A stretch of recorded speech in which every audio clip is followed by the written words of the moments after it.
The edge of a forest is a wonderful and exciting place to live. If you don't believe me, just think of all of the stories that take place in deep, dark forests. This is one of them. This story is about, among other things, a young girl known as Goldilocks because of her long blonde hair. She lived with her family in the country, not far from the edge of the deepest, darkest forest around. One morning, while Goldilocks was playing in her yard, she saw a beautiful bird. It flew into the trees on the edge of the forest. Now, she had been told by her parents never to go into those woods by herself. But she wanted to get a better look at that wonderful bird, so she followed it. It kept flying away whenever she got close, as if it were playing a game with her. That was fun, and Goldilocks didn't notice how far into the forest the little bird was leading her. The bird led her to a clear area among the trees. In the middle of the clearing was a cottage that looked as if it belonged in a fairy tale. Goldilocks stood on tiptoe and peeked through one of the windows. She didn't see anyone inside. When she knocked on the door, it swung open. She called, "Hello," but nobody answered. She knew that she shouldn't, but she went inside the house. Crossing the front room, she walked up to a table. On the table were 3 bowls of delicious-smelling blackberry cobbler. She took a bite from one bowl, but it was too hot. She then tried a bite from another bowl. It was too cold. The cobbler in the 3rd bowl was just right, so she gobbled it all up and licked the bowl clean, spilling some juice on the front of her smock. Feeling full and drowsy, she went to sit on a chair and relax a bit. The first chair she sat in was far too soft. The second chair was much too hard.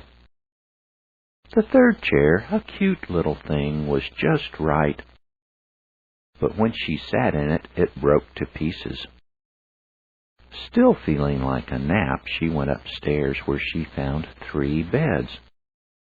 The first bed she tried was much too soft. The second bed was far too hard. The third bed, while a little too short for her, was very comfortable. Goldilocks stretched, yawned, and she was asleep before her yawn was finished. In the meantime, in between time, as someone once said, the owners of the house were just returning. They had gone for a walk while their freshly baked blackberry cobbler was cooling. They were surprised to see that the front door was standing wide open. Papa Bear said that he was certain that he had closed it behind them. He crossed to the table and said, "Someone's been eating my blackberry cobbler."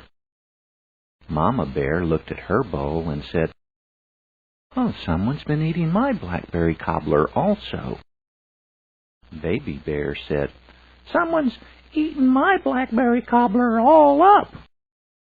Then Papa Bear said, "Someone's been sitting in my chair."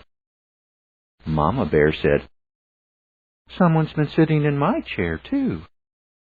Baby Bear said, "Someone's been sitting in my chair, and they broke it all to pieces." The Bear family looked at the stairway. They started to quietly climb the stairs. Upstairs, Papa Bear said, "Someone's been sleeping in my bed." Mama Bear said, "Someone's been sleeping in my bed, too." Baby Bear said, "Someone's been sleeping in my bed, and here she is."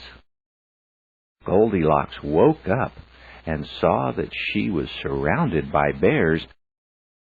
In a flash, she jumped off of the bed and streaked by the startled bears, down the stairs and out the door.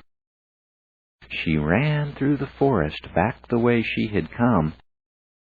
Before long, she was back where she had started. She was quietly playing when her father called her to supper. He asked her what was on the front of her smock.